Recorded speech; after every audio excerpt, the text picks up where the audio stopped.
Hello, everyone. Welcome to Barca News. It is January 29th, 2025, and we do have a Spotify Camp Nou update in regards to the possible return to our home stadium. Also, Florentino Perez, Real Madrid's president, pressured the Royal Spanish Football Federation's president, Rafael Louzan, over referee. Yes, you heard that correctly. And finally, it's reported that Frenkie de Jong is now more inclined to stay in Barcelona. We have a lot to discuss, so let's begin.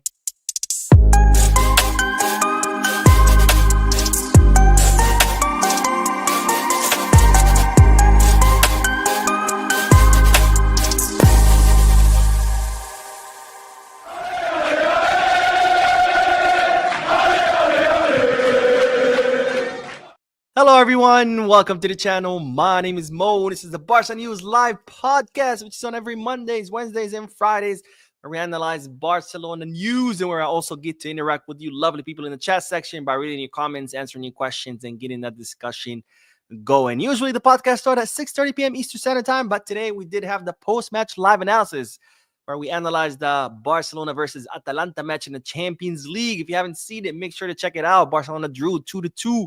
But they are on to the round of 16. Now, if you are watching this podcast when it ends, I will be putting timestamps in the description, chapters in the timeline, in case you do want to skip through the discussion.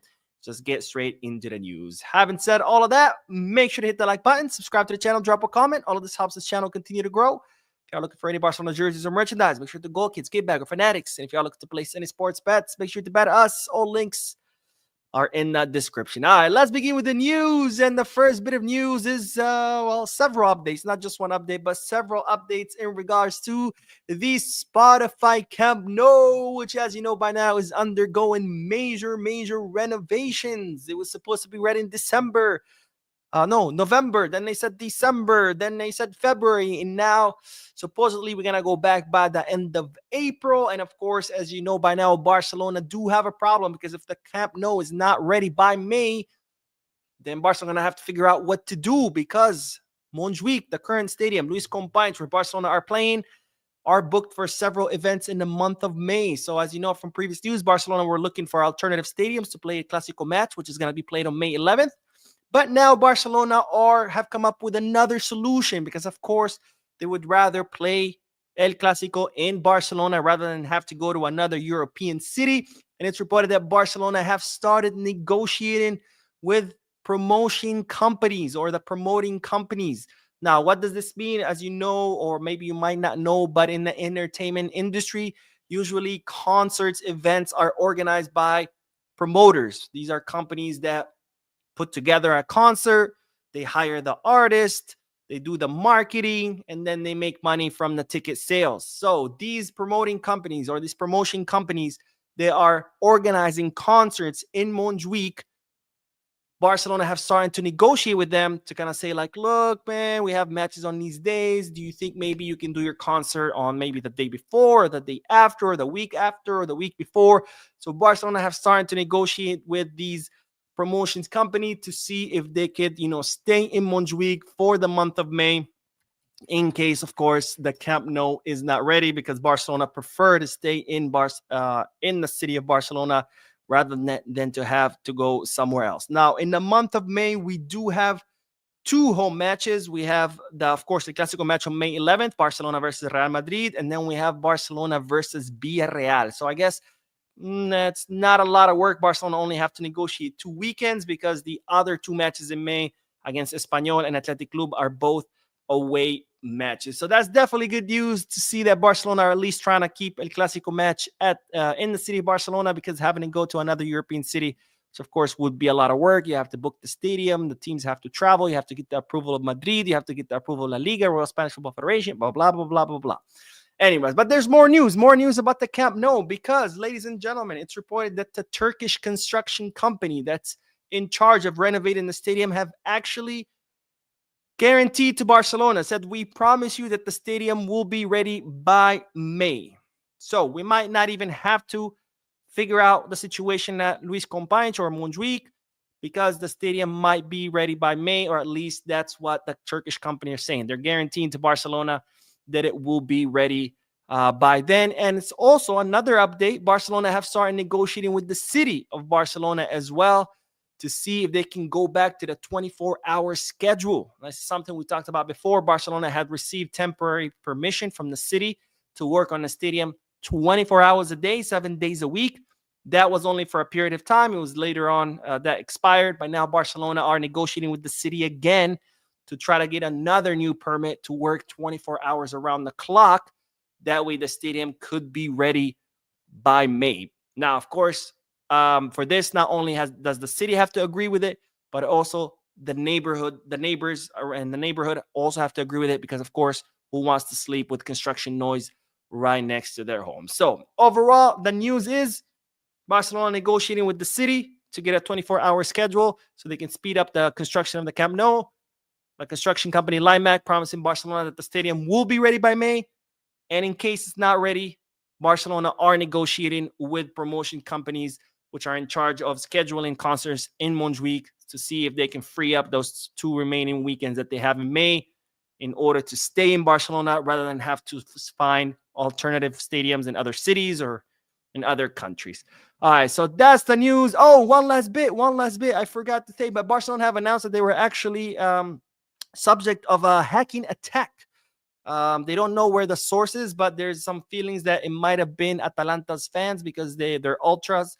Their fans, they sometimes are known to do that, where they hack websites of other clubs just so they can get more access to tickets. As you know, as a visiting club, you only have a limited amount of tickets that you can buy. So they've known to do that, hack the websites of other clubs so they can try to get more tickets. They were not successful. The hacking was not successful. That no personal data was stolen from any socios or club members or anybody. So overall, it was just, a failed attack. But again, we don't know who it is. They think that maybe it might have been the ultras, but we don't know who it is. But Barcelona did announce that they were the victims of a hacking attack. Anyways, that is it for the first segment of news. Let's do the comment section, and then we are going to talk about the big news, the bombshell news that Florentino Perez actually pressured the Royal Spanish Football Federation's president, Rafael Louzan, over refereeing. Yes, you are hearing that correctly. But all right, let's do some comments. We have Providencia Rodriguez says, so we won't play in Camp Nou now in May. Supposedly, according to Limac, they promised Barcelona will be ready by May. So, and Barcelona, again, negotiating with the city to get the 24-hour permit so they can work on the stadium 24 hours, 7 days a week. So there's still a chance that we can play in May. If not, again, Barcelona are negotiating so they can stay in Montjuic until the end of the season and then go back to the Camp Nou next season. Now, of course, going back to the Camp Nou would be only at 60%, whether it be in May or next season, because the stadium will not be fully completed until the summer of 2026, even though that was the original timeline. But now that the return has been delayed by 7 months at 60% capacity, I imagine the stadium being fully done will also be delayed. They haven't told us anything. We'll have to wait and see. Super Ice says, hey, Mo, what's up, Super Ice? Thank you for joining the live stream, and thank you for your comment. And then Romaine E says, let's hope this timeline actually sticks. I'm sure the locals can't wait for the games to be back at the Camp Nou. Yeah, for sure, especially the socios, because remember, the socios, they buy season tickets, and they want to go to the Camp Nou to watch the season tickets rather than have to go to Montjuic. That's why there was a huge decline in the sale of season tickets, which affected Barcelona's revenues last season. That's how Barcelona ended up dropping 2 spots on the list of the clubs who have generated the most revenue in the world. So we need to go back to the Camp Nou, not only because that's our home stadium, not only because the fans who live there would appreciate it, but also because it's a huge source of income, which right now has been curtailed by a lot by playing in Montjuic, because Montjuic only has a capacity of 55,000 people, but I think only 45,000 or 48,000 are sold, because you might notice during the matches, the first few rows of seats are covered because the visibility is really bad, because that stadium is not a football stadium. So the first few rows of seats all around the stadium, you cannot really see that well. So those are blocked. You can't buy those. So not only is the capacity of Montjuic 55,000 as opposed to the Camp Nou, which was 98,000, 95,000. So it's like almost half. But on top of that, you remove all those seats where the visibility is horrible, and now you even have less seats. So Barcelona are making less because the capacity is less, and also there's less people who want to go to Montjuic. I've been to Montjuic. It's good to go once, but if you live there to go every weekend, it's a pain in the butt. It's on top of the mountain. You have to take public transportation to get on top. It's also really cold in the winter because since it is on the top of the mountain and the stadium is open, becomes very, very windy in there, very cold. So not the best place to watch matches. Ahmad says, glad Madrid got playoffs, 2 extra matches for them. Let's hope we can catch them in La Liga. Yeah, definitely a huge advantage for Barcelona making it directly into the knockout stages because that's 2 weeks that Barcelona get rest, right? That's 2 weeks where Barcelona won't have a midweek match. Instead, they get to rest. So that's definitely a huge advantage and a great accomplishment because, again, like I said during a post-match live analysis, if had anyone told me last season that Barcelona would finish second out of 36 teams in Europe, I would have said, you're probably joking. Anyways, let's get back to the news because, ladies and gentlemen, we do have some big news because it's been revealed that Real Madrid's president, Florentino Perez, pressured the Royal Spanish Football Federation's president, Rafael Louzan, over refereeing. Now, last night, Rafael Louzan, who's the president of the Royal Spanish Football Federation, the newly elected president, who they're saying he even got elected there because he's a personal friend of Florentino Perez, was at a TV show in Spain, very known show called El Chiringuito, which is ran by Josep Pedrerol, which, if you don't know anything about Spanish media, Josep Pedrerol is a personal friend of Florentino Perez, and his program is called El Chiringuito, and that program is pretty much an extension of Florentino Perez. Whatever Florentino Perez thinks or wants, Pedrerol is pretty much his puppet, goes on his show and just spews the idiotic things that he spews all the time. And the show is known for high-level idiocy. Like if you want to see human beings devolve, go backwards, just watch that show. But anyways, yesterday, Rafael Louzan was on El Chiringuito doing an interview, and then he dropped the bombshell where he revealed a personal conversation that he had with Florentino Perez when he said the following. Actually, we'll make it like this. There we go. In Arabia a year ago, he took me aside there. By the way, he's talking about the Spanish Super Cup in 2024. Because the Spanish Super Cup is now held in Saudi Arabia. So last year, Spanish Super Cup, Louzan was there present, and so was Florentino Perez, obviously, because Madrid was in the final against Barcelona. And Louzan said, in Arabia a year ago, he took me aside there. Hey, you have to resolve this matter for the referees that is harming us, and that we have lost many titles because of the referees. I believe in the work of the referees. Florentino, now he goes back to, first person, because before he was quoting Florentino, but Louzan said, Florentino told me one day that he was going to bring English referees to referee. I told him, well, let's see how we do it then. My relationship with Florentino, which was prior to this, is good. What happens is that Florentino, well, of course, he clearly states that he feels harmed in terms of refereeing. So I tell him, hey, look, let's see. I just arrived. We will have to start from scratch.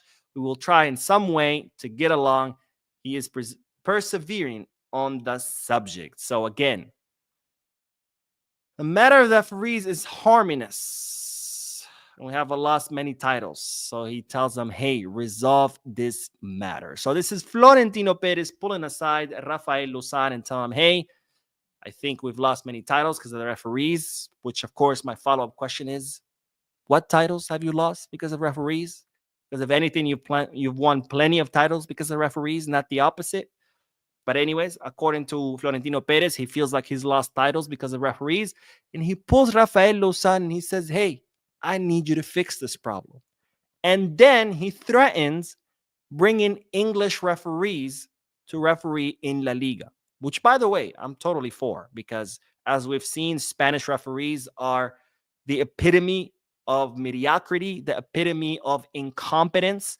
So I'm all for bringing other referees. But of course, that's not what Florentino Perez is referring to. He's not saying, let's bring English referees because I'm a great guy who wants to improve La Liga. No, he's saying, hey, I need you to fix this problem. I need to make it better. Otherwise, I'm bringing English referees. Now, this is the president of a club saying that. This is not the president of the Royal Spanish Football Federation, which just goes to show you how much power Florentino Perez has in Spain. And anyone who doesn't live in Spain or is not aware of Spanish politics will tell you that Florentino Perez is an incredibly powerful man in Spain, not in the football world, but in Spanish politics. I mean, it's known that at the VIP boxes of the Bernabeu is where legislation is decided, is where election is decided. This man is incredibly powerful. He pretty much rules or is part of the ruling party or the ruling class of Spain. And this is how powerful this guy is, where he can pull the president of the Royal Spanish Football Federation and say, I need you to fix this problem, or I'm going to bring English referees. So when people come here and they're like, oh, Negreira, Barcelona get favored, I'm like, it's not because of Barcelona fan, but you're obviously clueless. You obviously have no idea or understanding of Spanish history, of Spanish politics. Because if you truly think that Barcelona are favored by the powers in Spain, you are completely clueless. Because here you have Florentino Perez, one of the most powerful men in Spain, running one of the most powerful club in Spain. So you're telling me Barcelona are the ones who get favored? How clueless are you? But that's not the big deal here. The big deal is that here we have the president of a club pressuring the president of the Royal Spanish Football Federation. He wasn't there. Rafael Louzan wasn't the president yet, but he eventually became the president because he's a close friend of Florentino, because that's how things work in Spain. If you know someone, if you're friends with someone, you can get to places. But here he has like, I need you to fix it, because he knew Louzan would become the president. So in other words, look, we're going to make sure you become the president. And when you become the president, I need you to fix this problem for me. I mean, this is straight up out of a mob movie. You know, this is the Don telling the politician or the mayor or the governor, I need you to fix this problem with the police. They keep raiding down my drug warehouses. This is straight up out of a mobster movie, which is insane, because this is how much power this guy has, where Rafael Louzan can get on national television, reveal this conversation, and nothing happens. And now I want to ask you a question, because had the report came out, that John Laporta called Louzan, not even called Louzan because this was in person, but let's say called Louzan and say, hey, Louzan, this refereeing problem needs to go away. I need you to fix it for me. Can you imagine the absolute outrage that would be right now? The investigations, the arrests, the lawsuits. It would be absolute mayhem. But because it's Florentino Perez, it's just business as usual. But then idiots, morons with zero knowledge want to come here and be like, oh, Barcelona keep favored by referees. And again, this is just another example of how stupid these people are who say those things, because you're obviously fucking clueless. But anyways, let's do the comment section, and then we will talk about Frenkie de Jong, because this guy loves drama. He loves drama. When I say this guy, I mean Frenkie de Jong, not me. Let's see. Super Ice says, ice, baby. Dun, dun, dun, dun, dun. Says, hey, Mo, it's just me, but is De Jong back, come back better and doing his job as, I wouldn't say better. He's had a few good matches. The one against Valencia, which we've seen performances like that. He's a talented midfielder. Nobody's saying that he's bad, or at least I'm not. The problem is his inconsistency, right? De Jong has, throughout his 6 years at Barcelona, has put out some exceptional performances. So no one doubts his talents or his skills or his capabilities. The problem is his inconsistency, where he hasn't always give you those performances. He has given you a few performances here and there, but when you're paying a player the amount of money that you're paying him, he better bring more consistency to his performances. Now, you cannot expect a player to perform well 100% of the matches. That's absolutely impossible. That's humanly impossible. Even Messi, the greatest player ever, had really terrible matches. But when you're getting paid the wage of a star, then at least you expect 70, 80% of your matches to be good, and the other 20, whatever, because it happens. But De Jong has given us a 50-50 ratio, where half of his matches have been good and half have been bad. And that's not good enough. Not for someone who earns, 26 million euros a season. Just not acceptable. And by the way, today De Jong's match wasn't that great. I mean, he slowed down the ball movement a lot. Anthony says, hey, Mo, I think the way forward is to pressure the building company and sue them for not being able to finish building in time. Well, here's the thing. Supposedly, according to Laporta, there's a clause in the contract that for every day the stadium is delayed, the construction company has to pay us 1 million euro. And right now they've been delayed, I think, like 100 days or something like that, which technically they should pay us 100 million euros. But according to Barcelona, they have decided not to charge them because they don't want to ruin the relationship with Limac. So this tells me two things. Either A, we're stupid as fuck because you negotiated the clause, you put it in the contract. Why not reinforce it? Right? Otherwise, what's the point of the clause? If you're not going to reinforce it or enforce it, then don't put it in there. You know, supposedly you put that clause in there to to keep them, on track, on time. Like, hey, look, this is an incentive for you to keep working as fast as possible. Otherwise, you get punished and you get punished severely. So if that's gone, then what's the point, right?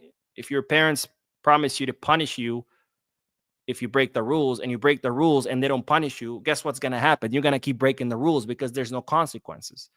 So either we're stupid as hell because we're refusing to enforce a clause that's in the contract, or B, that clause never existed. And this was just another lie that John Laporta told us just so he could look good. Either way, what the hell are we doing? Raul says, I always say it. Perez is a mafia lord who does shady business underground. He's got all the legal institution in his pockets, wiring millions to them. I don't think he's wiring money to the institutions. He doesn't have to. Because here's the thing. The president of the Royal Spanish Football Federation, Rafael Louzan, Madridista. Like, he's admitted it. He's Madridista. And he's a personal friend of Florentino. Most of his board, which includes Javier Tebas and the wife of one of Real Madrid delegates, most of his board are Madridistas. The president of La Liga, Javier Tebas, is a Madridista. The CTA is mostly Madridista. The referees are mostly Madridistas. So he doesn't have to wire money.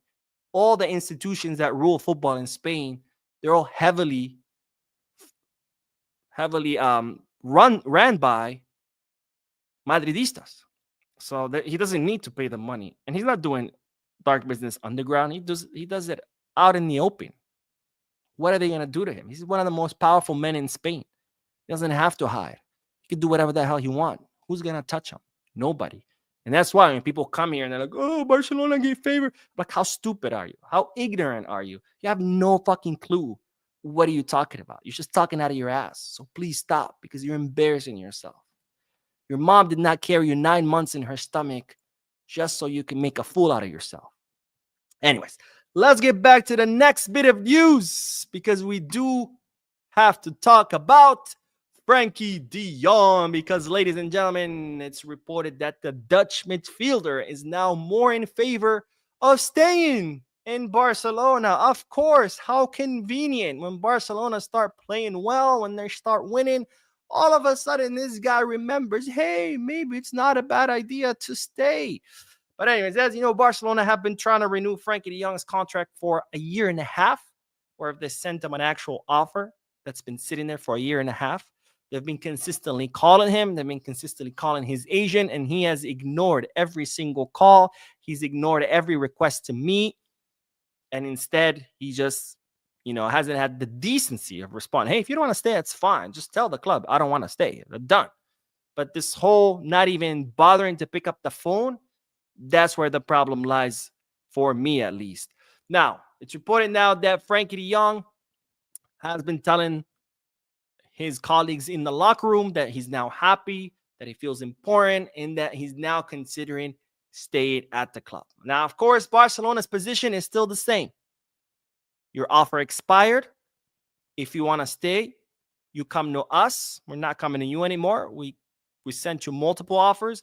We called you 1 million times. We waited for you a year and a half. You never responded. This offer is off the table. If you want to stay, you come to us and tell us you want to stay, and then we'll talk about it and we'll figure it out. We'll see what your role is under Flick system. We'll see how many minutes you're getting. We'll see what kind of salary you want, because guess what?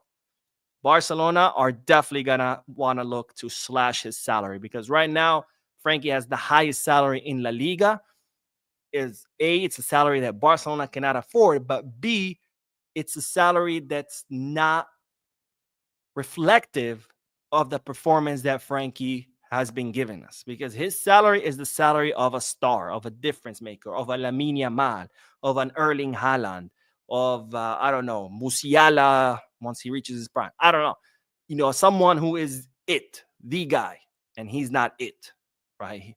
He is not him. So Barcelona's position has not changed. The offer expired. You want to stay? Come talk to us, and we'll see. But that's the news. I honestly, if I was Barcelona, I'll be like, sorry, bro. You had your chance.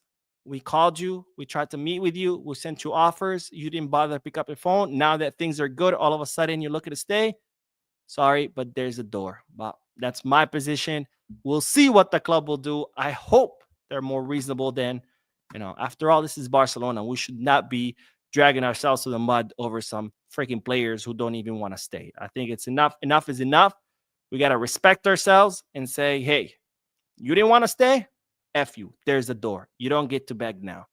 All right, let's get back to the comment section, and then we will talk about a possible €5 million injection that Barcelona could receive as soon as this winter transfer market. And given that the winter transfer market is almost over, that means we could be getting it in the next 2 days. All right, let's see.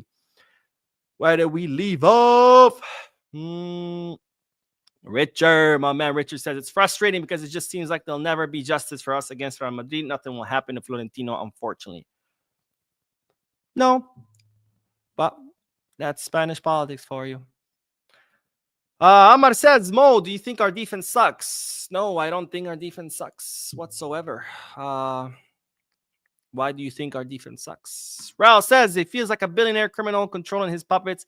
He's infiltrated into governmental positions to solve his legal problems. And then Super Ice says, hey, Mo, I create my YouTube channel because of you and think of doing Barca News channel soon. Wow, that's pretty cool, my friend. Congratulations on creating your YouTube channel. I wish you lots of luck.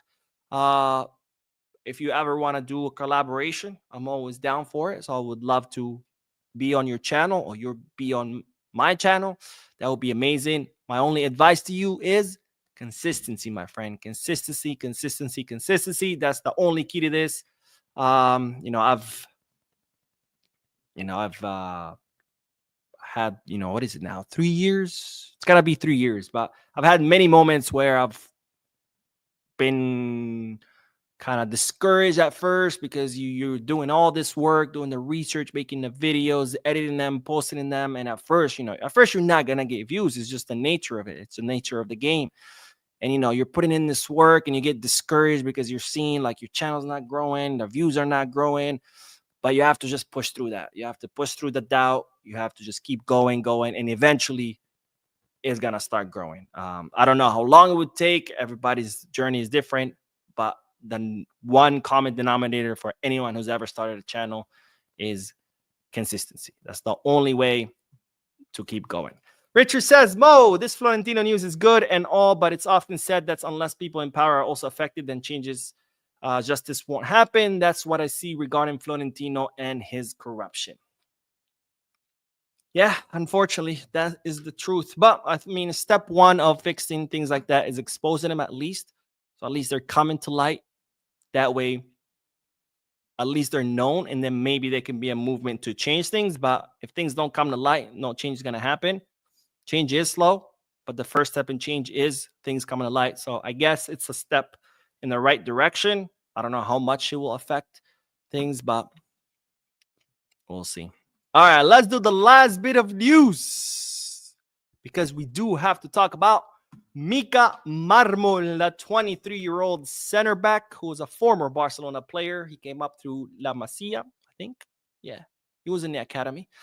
And he eventually, because of lack of minutes, ended up leaving. He's currently playing at Las Palmas. And it's reported that Bayer Leverkusen have set their sights on Mika Marmol, and they're looking to sign him during this winter transfer market. Sorry, not Bayer Leverkusen. Roma are looking to sign him. The reason I brought up Bayer Leverkusen is because Roma's Mario Hermoso, the defender, he moved to Bayer Leverkusen. So because Mario Hermoso moved to Bayer Leverkusen, now Roma need a substitute, and they need it urgently. And as such, Roma have set their sights on Mika Marmol. And you might say, Mo, why do we care about who Roma signs and who Las Palmas sell? And well, we care because Mika Marmol has a 10 million euro release clause, which Roma are thinking of activating. And if they do, we would get 5 million because Barcelona still own 50% of the rights in the player. So we'll see what happens. About 5 million euros would go a long way, helping Barcelona, especially since the club are still insisting on bringing Marcus Rashford on loan until the end of the season. And, getting 5 million for Mika Marmol, that could go towards, the signing of Rashford until the end of the season on loan. All right, let's get back to the news. Let's do more comments. Neville says, stop underrating Frenkie. My friend, I'm not underrating Frenkie. Frankie's underrating himself. Just look at his performances. Ahmed says, need more of Ferran at striker. I like it. Yeah, I think I like what I've been seeing from Ferran. I mean, I still wouldn't start him. I don't think he's like a Barca level player, but to have as an option off the bench, and plus his numbers are actually not too bad. I think he has, is it 6 goals or 8 goals this season and 3 assists? I mean, not bad for someone who's been playing 5 minutes here, 10 minutes there, but yeah, it's a good option to have on the bench for sure. Let's see. Richard says, Mo, I saw you kill a Mas que un Club podcast. Thank you, my friend. I actually enjoyed it a lot. It was my first time on that podcast. I think what they're doing up there is great. I really, really enjoyed it. I hope I can appear more because I really had a good time. It was a great time. And we'll see. Francisco says Ferran is getting better under Flick. Here's the thing. Everybody's getting better under Flick. I mean, Flick has been able to get the best out of all players. I mean, look at Rafinha. He's a day and night, right? Completely different player. Even players like Pedri. I mean, Pedri has always been great, but this season he's even better, right? Marc Casado, he was on the verge of leaving, and now he's the best defensive midfielder in Spain for me. Balde stays on this path, since I think he has what it takes to become the next Davis, maybe even better. I mean, Kunde's been phenomenal. Everybody's improved under Flick, and that just goes to show the quality of a coach that we have. And we do have a donation. Richard, thank you so much, my friend, for your generous donation. He says, thank you for your great work. No, my friend, thank you for watching the videos, for commenting, for donating, and thanks to all of you watching, because again, if it wasn't for you guys, I'd be just some crazy guy screaming at my screen. Romain says, I agree. It was a good podcast. I like the collaborations. Yeah, it was a really good podcast. We discussed a lot of things, the Benfica match, the Valencia match, Araujo's contract. If you guys haven't seen it, make sure to check it out. It's called Mas que un Podcast, just like Mas que un Club, but Mas que un Podcast. It was a really fun podcast. I had a really good time. And Zach Urban says, Flick's management is highly underrated. Pundits don't want to admit it. Yeah, he is pretty good about his management. I agree. And let's do one more, but let's do Sean, who says, hey, good night all. Fun fact, did you know that AC Milan was a cricket club? That's what the C stands for in the name. Is that true? I had no idea, but that's pretty cool. All right, that is all, ladies and gentlemen. Thank you so much for tuning in, for your comments, your likes, your subscriptions, your generous donations. I will be uploading one more video because, yes, there is more news. I did do the post-match live analysis I think like an hour ago or half an hour ago. So make sure you check that out too. Don't forget to hit the like button, subscribe to the channel, drop a comment, and as always, peace, guys.